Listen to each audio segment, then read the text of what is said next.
బెంగళూరు దుర్ఘటన వెనుక కారణాలను తేల్చాల్సిన అవసరం ఉందని కర్ణాటక హైకోర్టు అభిప్రాయపడింది. భవిష్యత్తులో ఇలాంటివి జరగకుండా ఉండాలంటే ఏం చేయగలమో ఆలోచించాలని ప్రభుత్వాన్ని సూచించింది.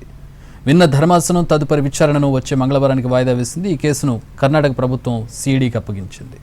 ఆర్సీబీ విజయోత్సవాల వేళ బెంగళూరులో సంభవించిన తొక్కిసలాటను సుమోటోగా తీసుకున్న కర్ణాటక హైకోర్టు ఘటనపై విచారణ జరిపింది. ఈ సందర్భంగా ప్రమాదం జరిగిన తీరును రాష్ట్ర ప్రభుత్వం ఉన్నత న్యాయస్థానానికి వివరించింది. ఘటనా సమయంలో చిన్నస్వామి స్టేడియం పరిసర ప్రాంతాల్లో 1000 మందికి పైగా పోలీసులు మాత్రమే విధుల్లో ఉన్నట్లు తెలిపింది. రద్దీని దృష్టిలో ఉంచుకుని అన్ని భద్రతా ఏర్పాట్లు చేశామని తెలిపింది. వాటర్ ట్యాంకర్లు, అంబులెన్స్లు, కమాండ్ కంట్రోల్ వాహనాలను సిద్ధంగా ఉంచామని ఏజీ కోర్టుకు విన్నవించారు. కార్యక్రమానికి 2.5 లక్షల మందికి పైగా అభిమానులొచ్చారని, సాయంత్రానికి కిక్కిరిసిపోయి పరిస్థితి చేయి దాటిపోయిందని వివరించారు. నిబంధనలకు వ్యతిరేకంగా వ్యవహరించలేదని ప్రభుత్వం ఈ సందర్భంగా తెలిపింది. ఈ విషయంలో న్యాయస్థానం ఎలాంటి ఆదేశాలిచ్చినా పాటించేందుకు సిద్ధంగా ఉందని పేర్కొంది. వాదనలు విన్న ధర్మాసనం దీనిపై తదుపరి విచారణను వచ్చే మంగళవారానికి వాయిదా వేసింది. ఈ దుర్ఘటన వెనుక కారణాలను తేల్చాల్సిన అవసరం ఉందని, భవిష్యత్తులో జరగకుండా ఉండాలంటే ఏం చెయ్యగలమో ఆలోచించాలని కోర్టు అభిప్రాయపడింది.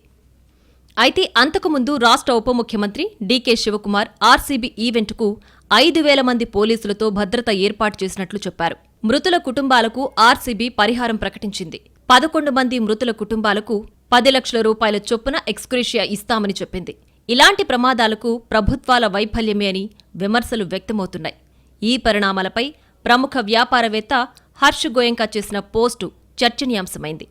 గతంలో జరిగిన పలు తొక్కిసలాట ఘటనలను ప్రస్తావిస్తూ సామాన్యుడి ప్రాణాలకు విలువలేదా అని ఆయన ప్రశ్నించారు.